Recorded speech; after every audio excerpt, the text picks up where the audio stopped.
ఇంత డెవలప్మెంట్ గతంలో ఏనాడు అక్కడ 10 ఏళ్లగా ఎమ్మెల్యేగా ఉన్న వ్యక్తి కానీ, అక్కడ మేయర్ కానీ, గతం 5 ఏళ్ల మేయర్ కానీ, అలాగే కార్పొరేటర్లు కానీ, ఎమ్మెల్సీలు కానీ ఎవ్వరి వల్ల కాని పని ఒక ఎమ్మెల్యే కాకముందే ఇన్ఛార్జిగా ఉంటూ దేవినేని అవినాష్ ఆధ్వర్యంలోన అంత డెవలప్మెంట్ అన్నది కని విని ఎరుగని విధంగా ఈరోజు ఈస్ట్ నియోజకవర్గం జరిగింది.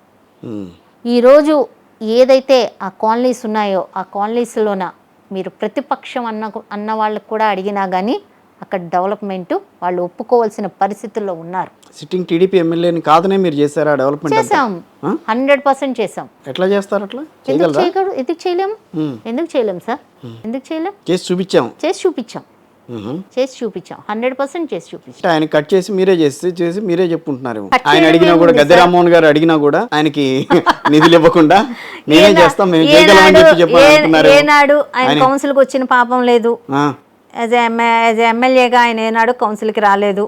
ఏనాడు మాకు ఇది కావాలి అని చెప్పి మేయర్గా నాకైతే ఏనాడు ఆయన ఏది అడగలేదు. మీ టెన్యూర్ 3 years లో లేదు. ఏనాడు ఆయనతోటి నేను ఫేస్ టు ఫేస్ ఏనాడు మాట్లాడింది లేదు. ఏనాడు ఆయన వచ్చి ఏ మాట అడిగింది లేదు, ఏమీ లేదు. కానీ మేము చేయాల్సిన పని మేము అభివృద్ధి చేసి చూపిస్తాము అన్నాము. ఆ వైపు వైఎస్ఆర్సీపీ కార్పొరేటర్లు కూడా లేరే? ఎందుకు లేదు సార్? ఉన్నారు కదా, 40 members ఉన్నారు మా వాళ్ళు బాగానే చేసుకుంటున్నారు. అలాగే ఇది పార్టీలతో సంబంధం లేదు.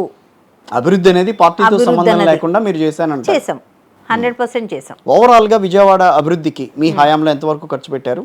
అది ఎంతవరకు ఉపయోగపడింది? ఖర్చు పెట్టడం వేరు, ఉపయోగపడడం వేరు. సార్ ఈరోజు మీరు ఏ రోడ్ అయినా వెళ్ళండి, ఏ కొండ ప్రాంతం అయినా వెళ్ళండి, అంటే దిగువ ప్రాంతం డెవలప్ చేయటం ఒక లెక్క అయితే ఈరోజు వెస్ట్ నియోజకవర్గంలోన 22 డివిజన్లోన 12 డివిజన్లు కొండ ప్రాంతాలే.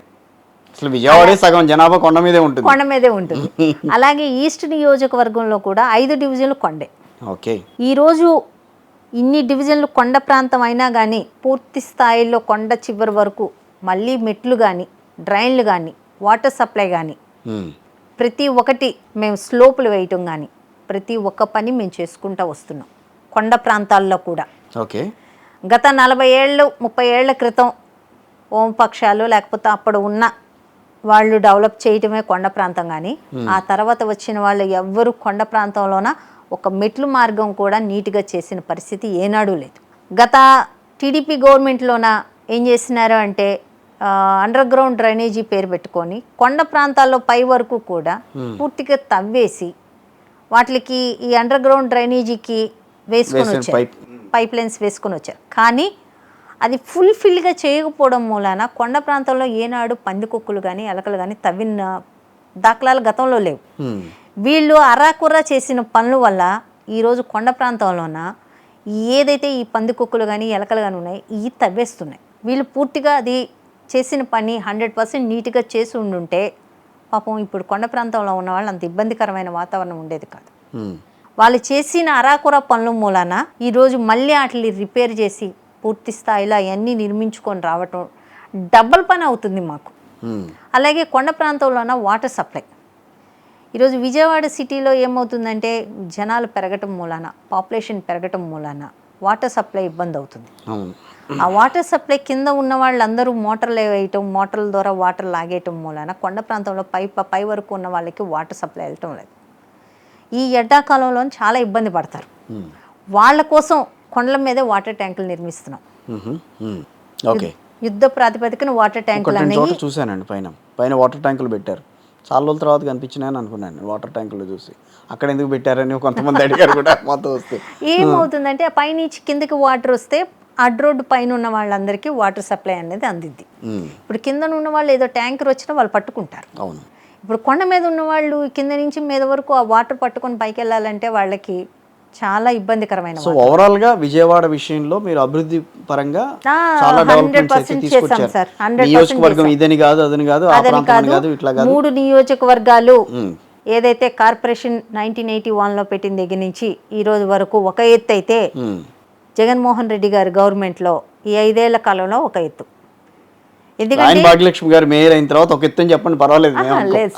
అలా ఏం లేదా? ఓకే. జగనన్న గవర్నమెంట్లో ఒక ఎత్తు.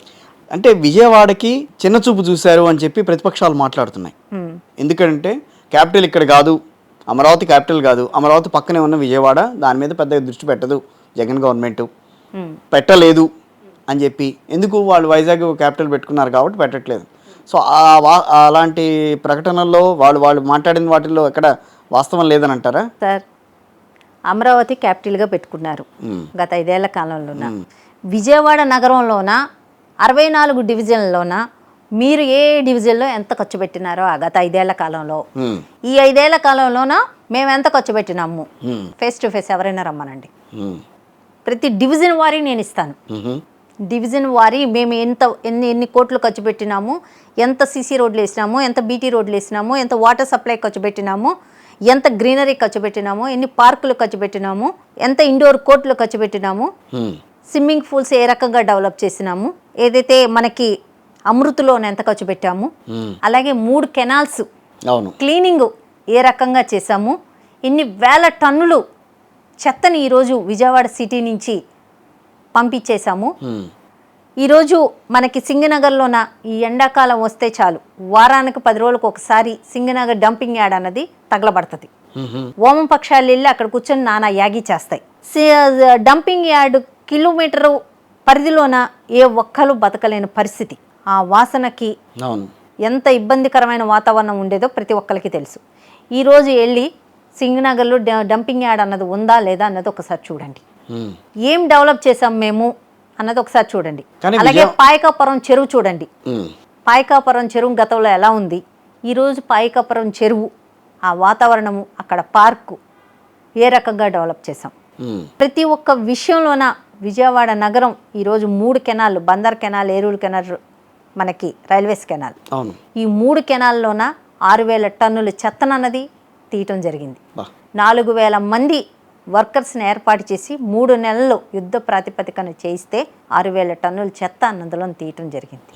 ఈరోజు కెనాల్స్లో మనకి ఏదైతే అండర్ గ్రౌండ్ డ్రైనేజీ ద్వారా కెనాల్స్లో మనం కలిపేస్తున్నాం, అది ఇంకా పంచాయతీలకు వెళ్తే ఆ పంచాయతీలో ఆ నీరు తాగుతున్నారు. అది కూడా పూర్తి స్థాయిలో మేము అరికట్టడానికి అన్ని రకాల చర్యలు తీసుకున్నాం. ఇంకా అరాకొర ఉన్నాయి, అవి కూడా రాబోయే ఈ 2 ఏళ్ల కాలంలోన అవి కూడా కంప్లీట్గా కెనాల్స్లోన అండర్ గ్రౌండ్ డ్రైనేజీ కలవకుండా, ప్రత్యేకంగా ఎస్టీపీలు మేము ఏర్పాటు చేసుకొని ఆ ఎస్టీపీల్లోన మేము ఏదైతే ఈ అండర్ గ్రౌండ్ డ్రైనేజీ వాటర్ని ప్యూరిఫై చేసుకుంటున్నాము, ఆ వాటరే మేము రోడ్లు తడపడానికి కానీ, అలాగే మాకు డివైడర్ల మీద ఉన్న మొక్కలకు కానీ ఆ వాటర్ అన్నది మేము యూజ్ చేసుకుంటున్నాం. కానీ ఫ్లైఓవర్స్ కొత్తగా ఏం రాలేదు మేడం. ఇక్కడ కనకదుర్గ ఫ్లైఓవర్ అది ప్రభుత్వ హయాంలో వాళ్ళు చేసింది. సో దాన్ని మీరు పూర్తి చేశారు. ఎక్కడ కంప్లీట్ చేశారు?